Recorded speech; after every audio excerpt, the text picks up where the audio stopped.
Right, so here we are, the miracle work on Friday. Like, wow, nice. So it's interesting what comes to me.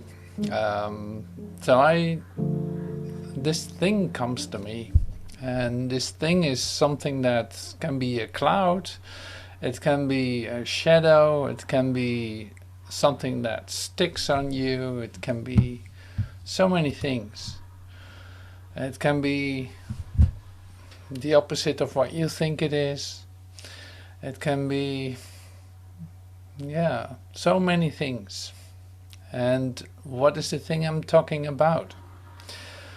Well, come on in everybody, come on in. Welcome, good morning, happy to see you, great that you're here. So the idea I'm looking at today is the idea of guilt. Guilt. And you could say, like, maybe I'm guilty of loving you, or what is this guilt anyway? What is this idea of guilt?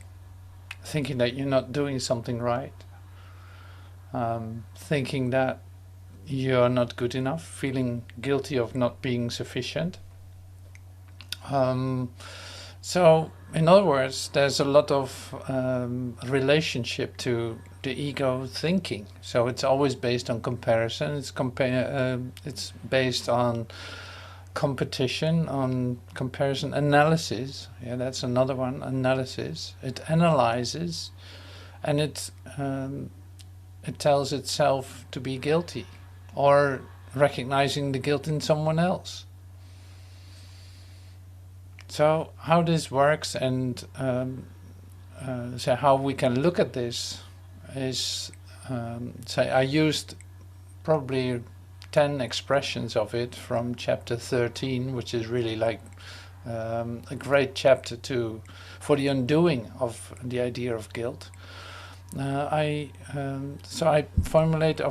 copy and pasted 10 or so, 10 expressions of them, and which are very helpful to use to take another look at the idea of guilt, and not to hang in there, or to perpetuate it, or to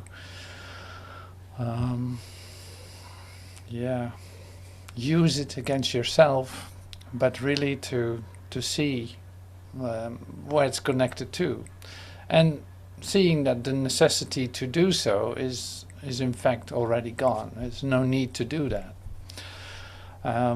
So that's why I thought it was a great subject. It's a great subject. Now, before we do that, I would love to start with say one of the lessons is 152, if I'm right, 152. I want to use the first 3 paragraphs as an warming up, it's like, okay, let's take a look at this first before we do anything, because that also puts something in place for you. Okay, so the first 3 paragraphs of this, just as a reminder: the power of decision is my own. No one can suffer loss unless it be his own decision. No one suffers pain except his choice elects this state for him. No one can grieve, nor fear, nor think him sick, unless these are the outcomes that he wants. And no one dies without his own consent. Nothing occurs but represents your wish, and nothing is omitted that you choose. Here is your world, complete in all details. Here is its whole reality for you, and it is only here salvation is. So salvation is then the deliverance, Like if you translate it into French, it is délivrance, délivrance.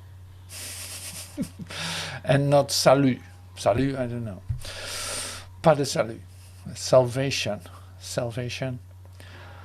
Deliverance. Setting yourself free of it. Being set free of it. So no one can suffer loss unless it be his own decision. No one can suffer pain except his choice elects this state for him. No one can grieve, nor fear, nor think him sick unless these are the outcomes that he wants, and no one dies without his own consent. Nothing occurs but represents your wish, and nothing is omitted that you choose. Here is your world, complete in all details. Here is its whole reality to you, and it is only here salvation is. Now you may believe that this position is extreme and too inclusive to be true.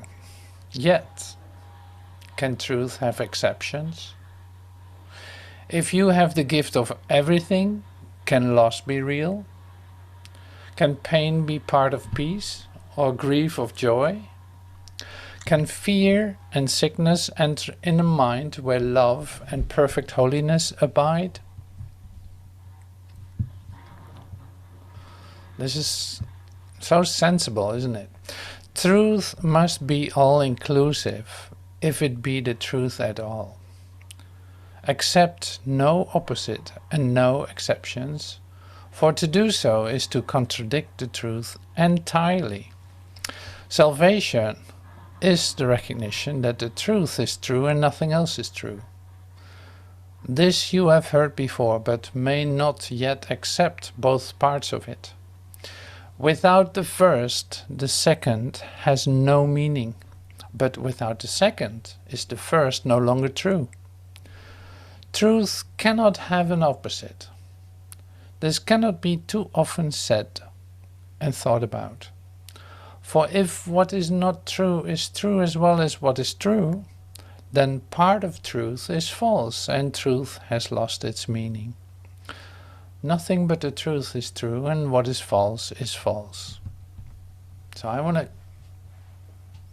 put this in my back pocket, so to speak, today. It's like, okay, don't forget. Don't forget. So that's great. So I'm going to stop it right here. So we come to the say, copy-pasted expressions in a moment. So the guilt-related ones. So the thing that happens immediately is, at least when I read this, is like you go to the places where you feel, in fact, guilt. And you feel guilt, for instance, for this, for the way that you deal with your spiritual path, or that your relationship with God is, or that you see, like, there's a very subtle place where you can discover some conflict in yourself, where you see, like, yeah, but I'm doing this, oh my God. Like, you think that you can say, yeah, judge yourself for what you are doing. So in other words, you make yourself guilty of where you find yourself by your own analysis and comparison, and by what you just heard. Like the thing that you do is you find a place in you where you actually feel that something is not quite right. Right? Can I have an agreement on that? Because these words are so 100% pure and 100% all-inclusive that you see that your mind is always trying to look for exceptions and lives with that. It accepts it like a little bit, like, well, let's not talk about it, but yeah, I accept, of course. So there's that kind of agreement with yourself and with the ones that are around you, because you use them to keep that all in place. Otherwise you would have a huge conflict in your mind if you would not say confirm the deviation.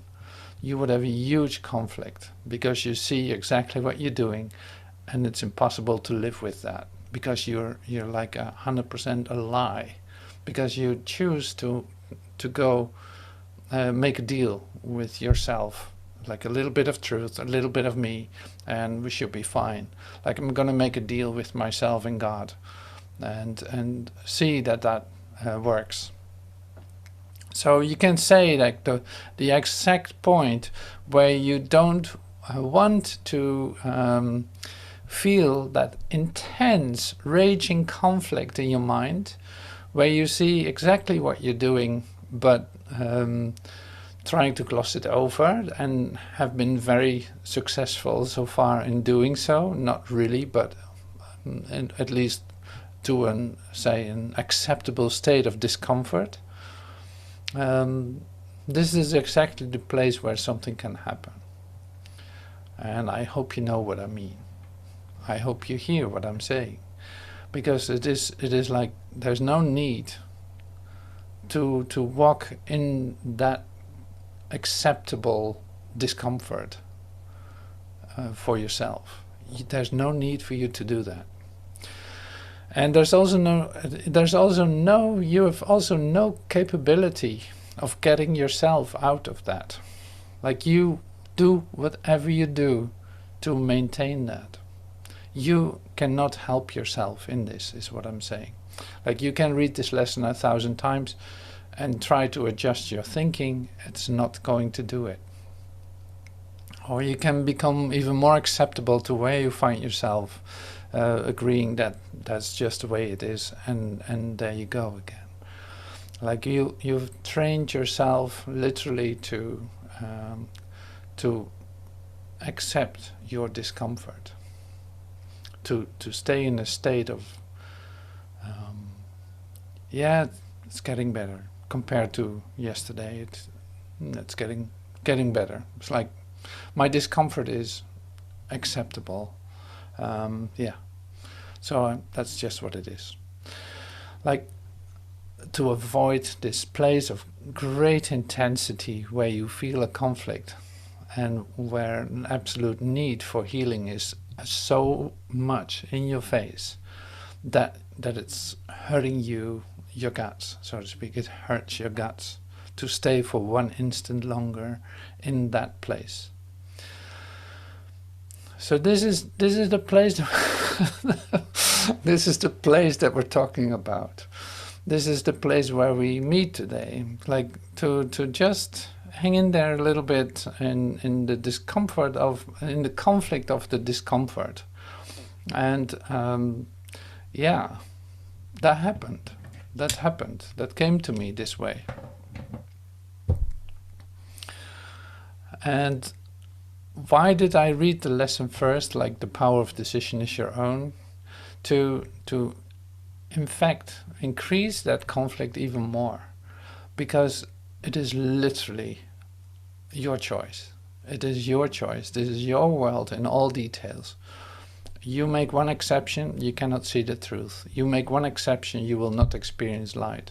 You make one exception and you say sign the contract to hell, so to speak. You literally decide for hell instead of the deliverance, the release, the salvation, the freedom, the light, the joy, and you sacrifice all that because you think you're okay with one exception. And this exception is just based on your own self-judgment. That is all. It has no reality and truth. So this is an so you could say, like, this is an advanced class. This is an advanced class because if you listen to this and you have no idea where you come from or what is going on with you in your awakening, you probably turn this off. You have no interest in listening any further. But the great thing is that something caught your attention, and something tells you you should stay a moment to listen to this. So that's really lovely. So we continue then. So the next step that I'm going to share with you is this. So Urtext Manuscripts. So guilt, here's one of the expressions. Guilt remains the only thing that hides the Father, for guilt is the attack upon his Son. Guilt remains the only thing that hides the Father, for guilt is the attack upon his Son. So whether that's you, or whether that's someone you know, or that you see, or that you think about, or yourself, it really doesn't matter. It's an attack upon his Son. Release from guilt is the ego's whole undoing. And here it says, make no one fearful, for his guilt is yours. Make no one fearful, for his guilt is yours. And by obeying the ego's harsh commandments, you bring its condemnation on yourself. And you will not escape the punishment it offers those who obey it. So I'll do 3 of them at once here. The world can give you only what you gave it, for being nothing but your own projection, it has no meaning apart from what you found in it, and placed your faith in it. Okay, so repeating those one more time. Guilt remains the only thing that hides the Father, for guilt is the attack upon his Son. Release from guilt is the ego's whole undoing. Make no one fearful, for his guilt is yours. And by obeying the ego's harsh commandments, you bring its condemnation on yourself, and you will not escape the punishment it offers those who obey it. The world can give you only what you gave it. For being nothing but your own projection, it has no meaning apart from what you found in it and placed your faith in. All right, so let's settle in a little bit.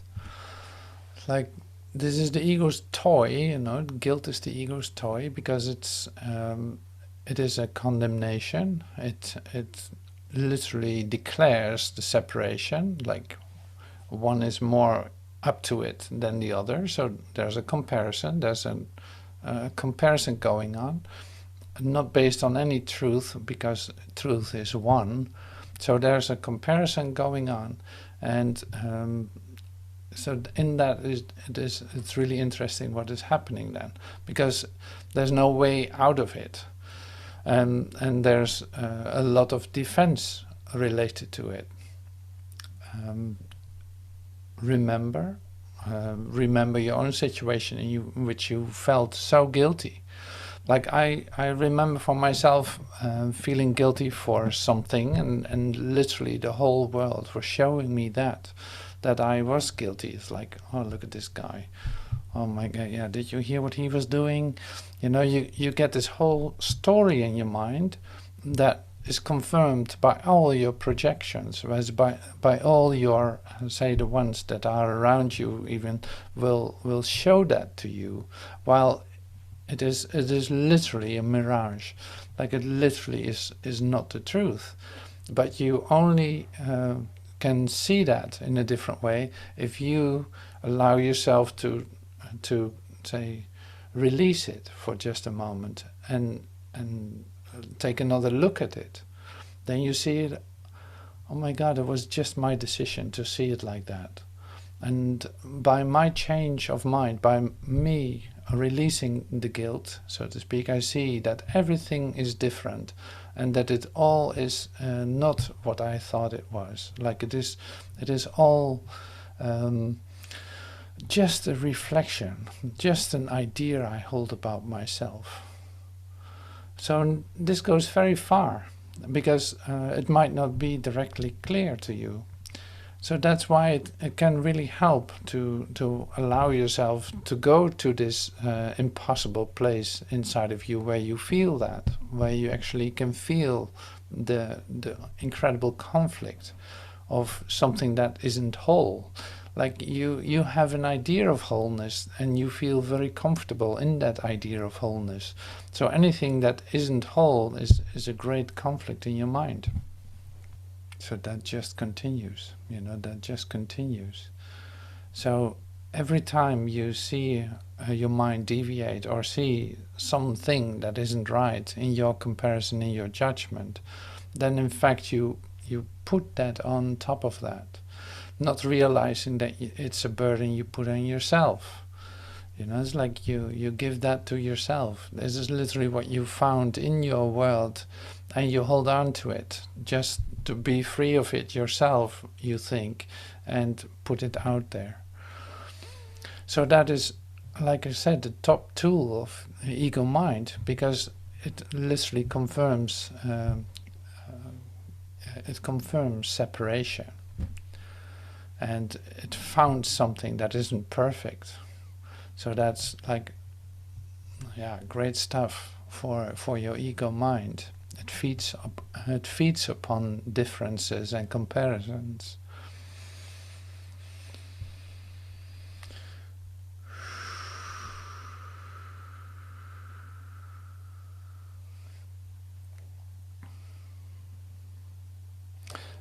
So you're not always aware where you put that on, where you stick that on, so to speak. You're not always aware of where you do that.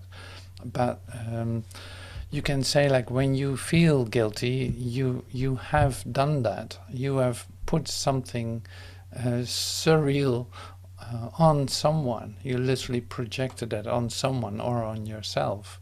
Otherwise you have compared, otherwise you could not feel guilty. You have analyzed the situation and you came to the conclusion that you're guilty. So that can only be connected to a judgment. And that is a decision.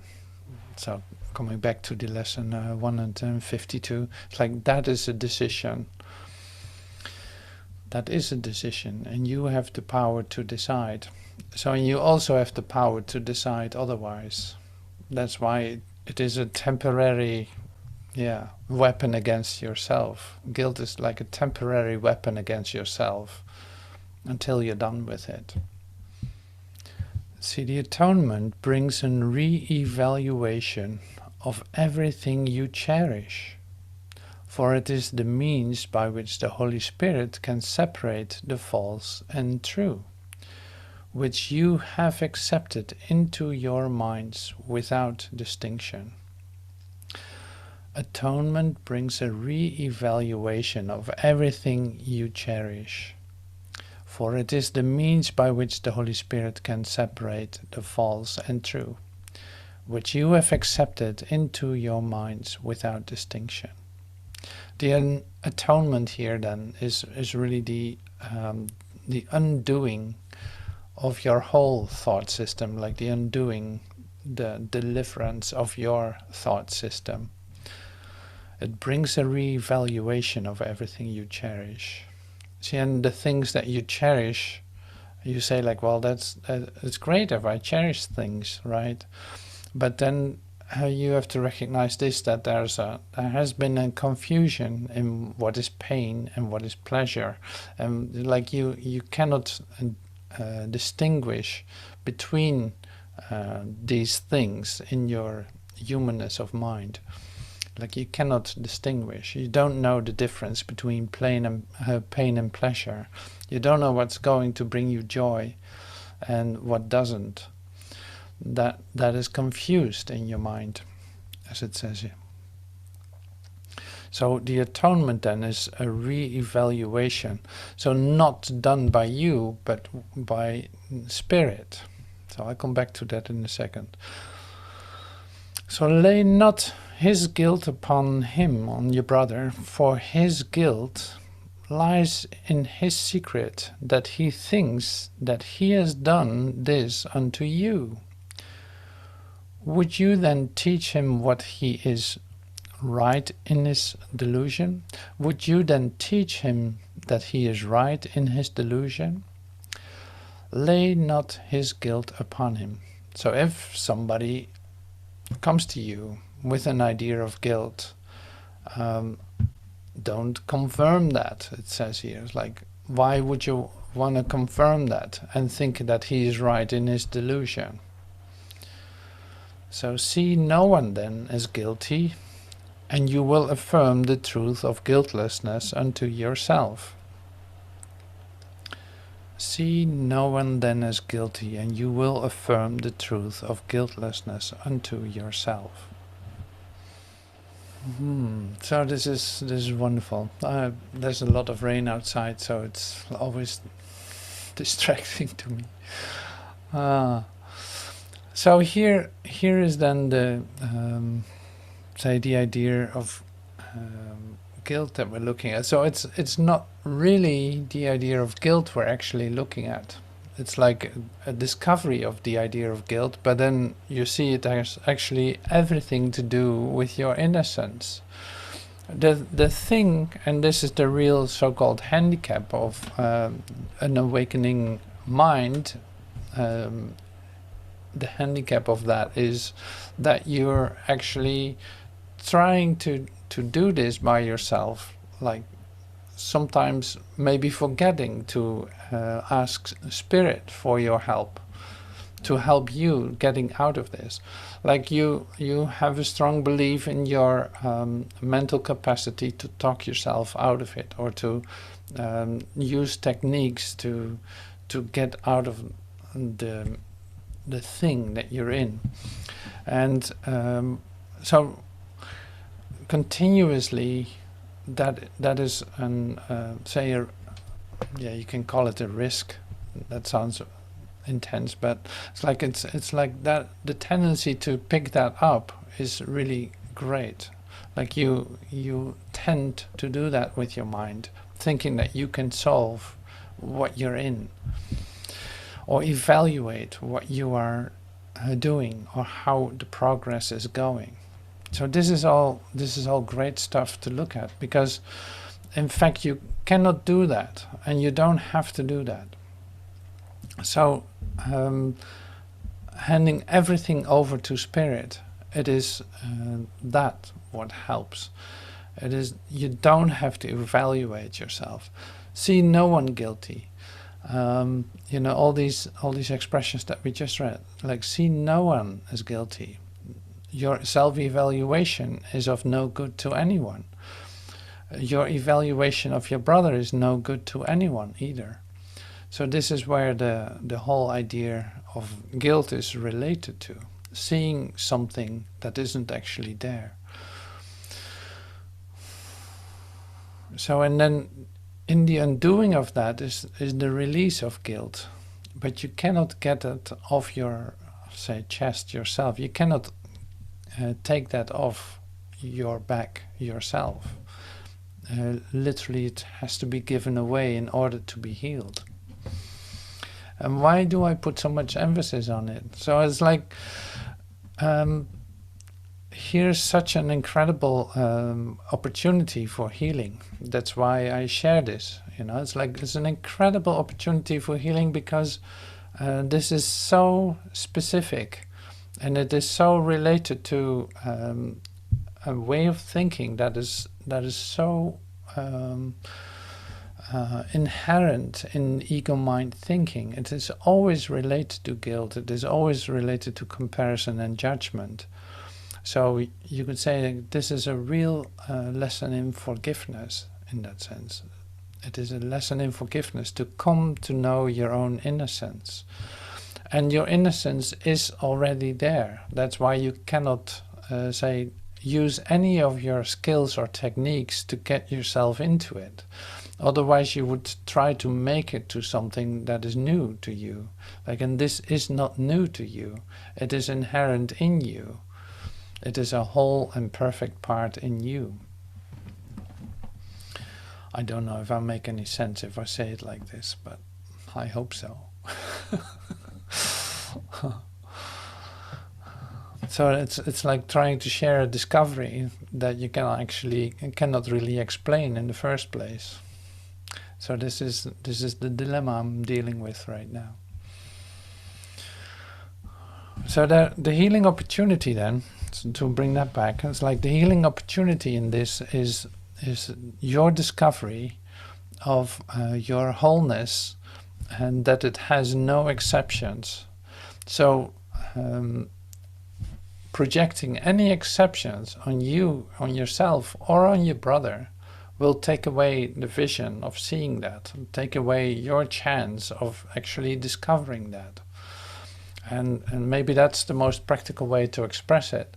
Like by making these exceptions, you take away the opportunity to actually see it for what it is. So that means you decide to stay in darkness instead of allowing the light to be shown to you. And this is a choice you make. So the power to decide that is yours, while you might not be aware of that in the moment of the occurrence, or in the moment that you're so accustomed to doing that, and so wanting to keep it the same in order not to feel that conflict. So you start to maybe see where I'm getting at. It's like you cannot say you cannot teach deliverance from a judgmental system or a defense system by going right through it. That doesn't work. So it only triggers more resistance to hearing this. And you might recognize that. So my way of teaching this then is to come in, say, to trying to reach you from via the back door instead of the front door.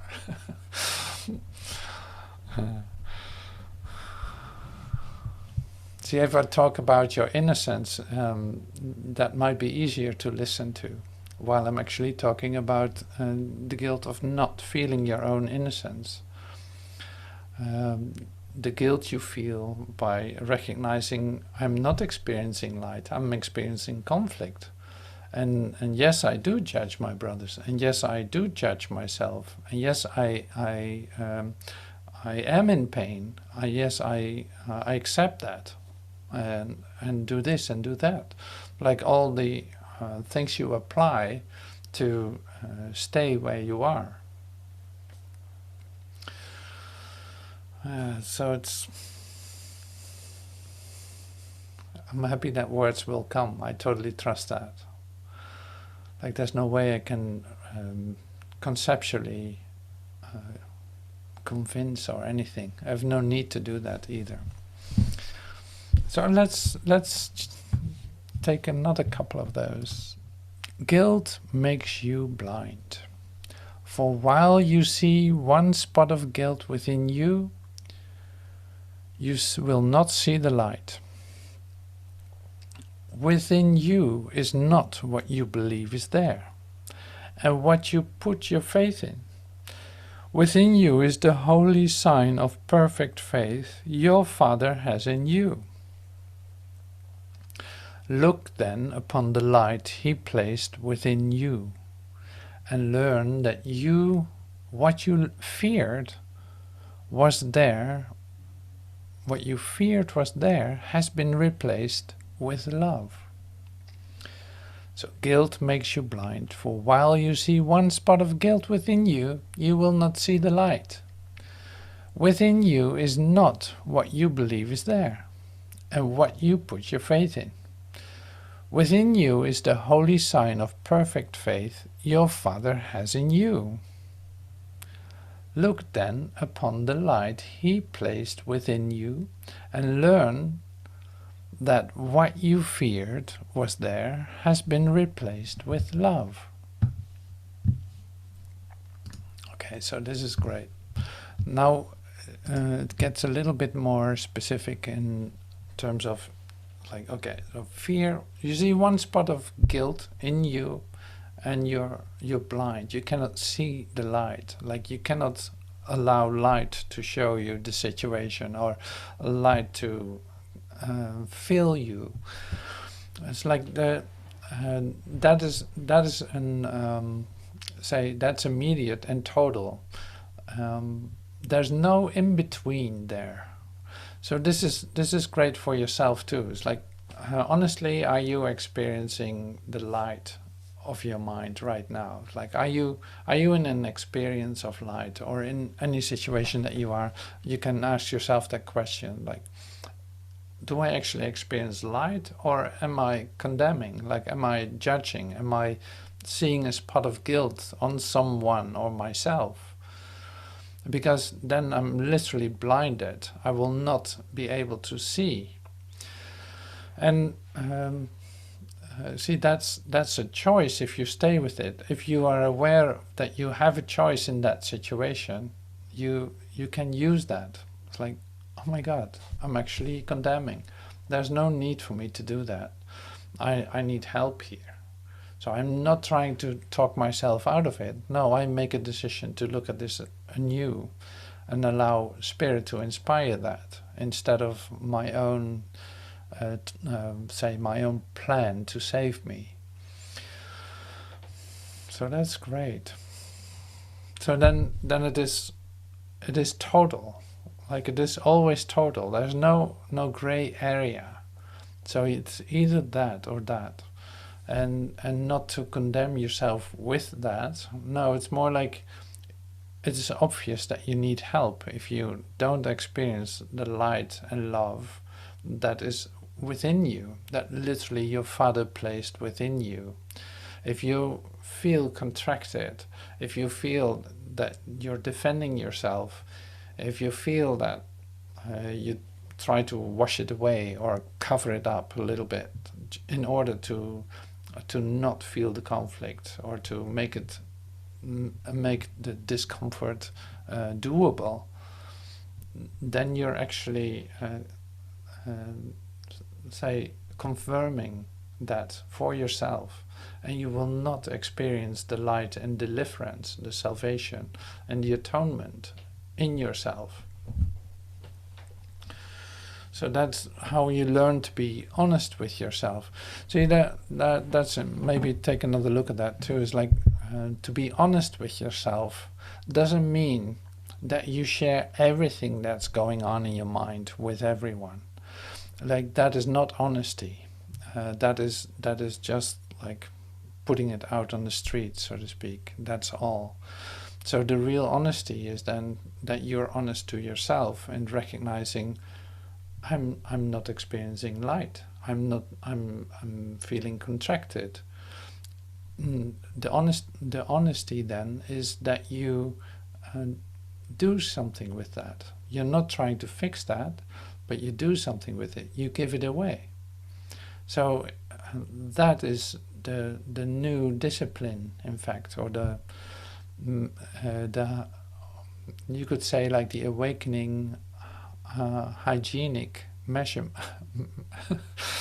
measures that you take to keep your mind in an open and receptive state, and to take responsibility for the spots of guilt that you're trying to glue to someone or yourself. So this is exactly where I wanted to come to, like, to be able to express this, because then that takes away the continuation of putting it out there in a so-called, I'm so honest about myself, I spread this out in order to perpetuate my state of helplessness, or my state of this and that, my accepted state of discomfort. So now here it comes back to me. It's like, I take responsibility for what is going on in my mind. If I choose to say, place guilt upon myself or others, or am not experiencing the light and openness and love, then I need to do something. in the sense of giving that away. Like giving it away to spirit for it, and wait for the change to occur, for the healing to occur within me. That's how my mind stays clean and open and receptive. So like I said, this is an advanced class. It's like, yeah, so there's two things that are involved in it, and that's one is the self-responsibility for what you are thinking and feeling. So you can do something with that. It's like you don't linger in that. No, you can do something with that. You don't have to accept the state that you're in if it's not light and joyous and happy and free. You don't need to accept that for yourself.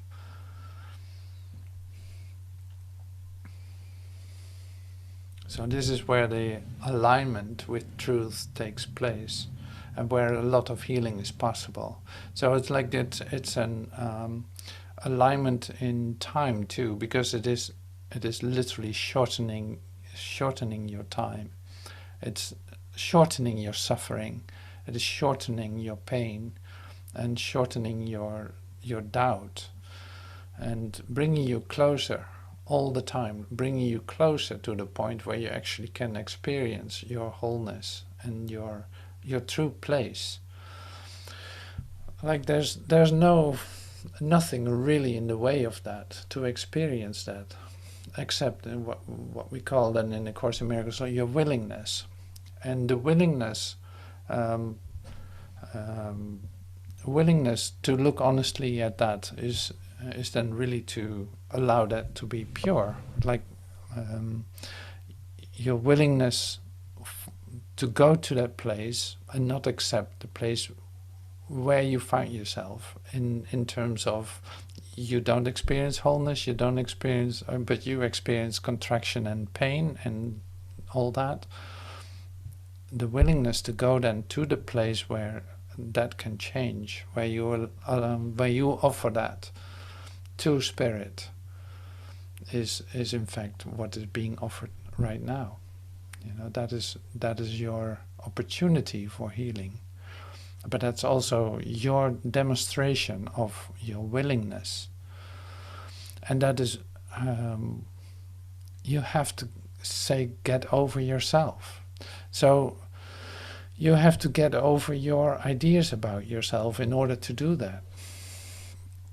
Otherwise, you try to fit it all into your image of yourself, into your self-made identity that you think has a continuity. And this is like, no way. This is right now, it's right here, it's happening right here. It is brand new every day. It's brand new every moment.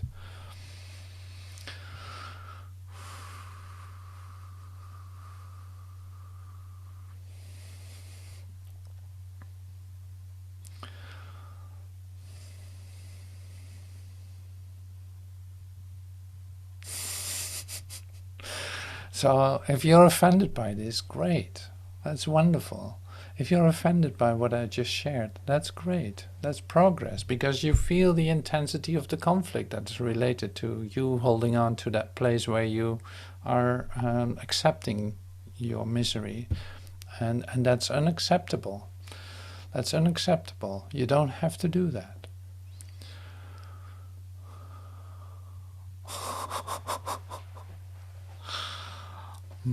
So let's read these first three paragraphs one more time.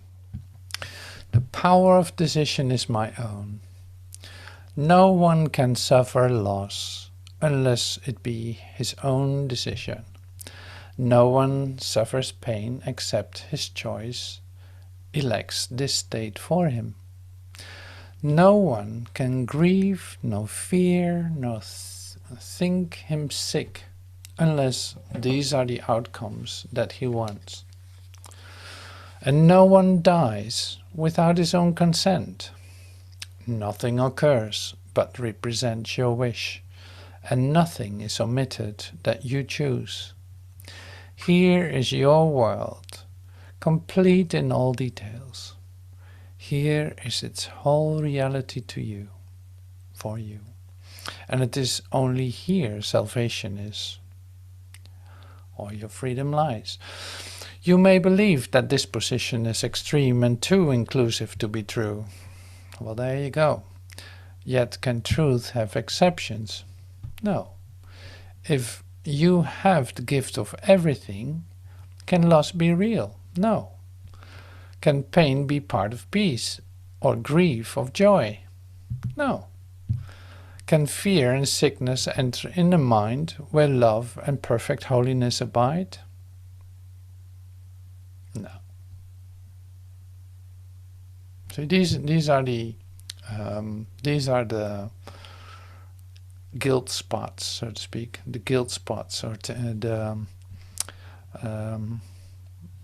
this is where the real conflict happens in you. You do something with that in your mind. If you experience any of these things, you do something in your mind with that to make it doable for you, to make it, like acceptable discomfort, so to speak.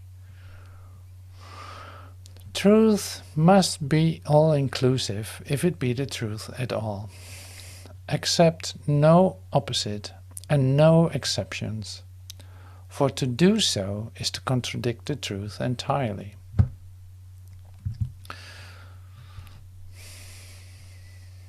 Salvation is the recognition that the truth is true and nothing else is true. This you have heard before, but may not yet accept both parts of it. Without the first, the second has no meaning. But without the second, is the first no longer true. Truth cannot have an opposite. This cannot be too often said and thought about. Truth cannot have an opposite. For if what is not true is true as well as what is true, then part of truth is false, and truth has lost its meaning. Nothing but the truth is true, and what is false is false. So that's a great philosophic statement to carry into your weekend. It will keep you busy for a while. It will keep you busy. Truth is true and nothing else is true. Well, talk your way out of that. So, this is actually really great. I'm really happy that we were able to come to this place and actually take a look at exactly this, even though it is like, you're caught. You might feel that you're caught, and that's right.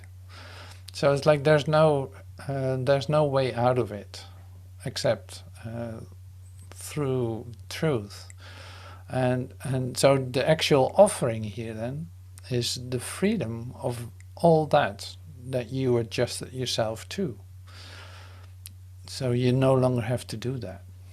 So you can be free of it, and rejoice in the kingdom, like play like happy children of God in the garden. That is the offering. That is the only thing that's being offered here. Like not anything else would make any sense.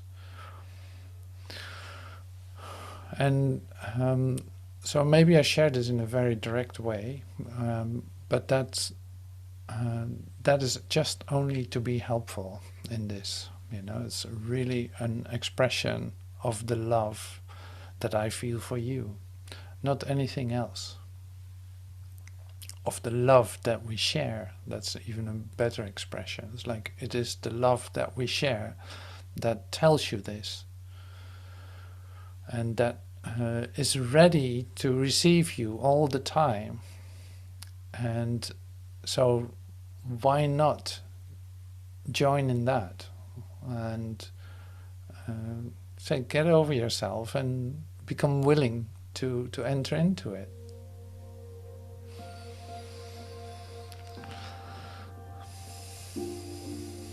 All right. insight. So that was what I love to share with you. So thank you for your time and your patience and acceptance of this. And see you soon. And Klaas, I will play some songs.